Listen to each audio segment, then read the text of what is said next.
Managing orphan works can be a legal minefield for anyone working with creative content, whether in libraries, museums, archives or the media.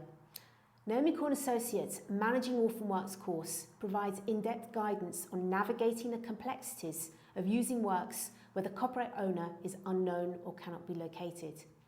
This CPD UK accredited course will cover everything from identifying orphan works to understanding the legal risks and obligations that come with using them. You'll learn about the UK's Orphan Works licensing scheme, European regulations and the steps you can take to mitigate legal risks. Through practical examples and expert-led instruction, you'll gain the skills needed to handle orphan works safely and ethically. This course is ideal for archivists, librarians, cultural heritage professionals and anyone involved in managing large collections of works where ownership is uncertain.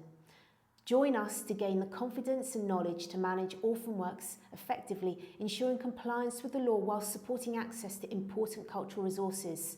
Secure your place now and master the art of managing orphan works.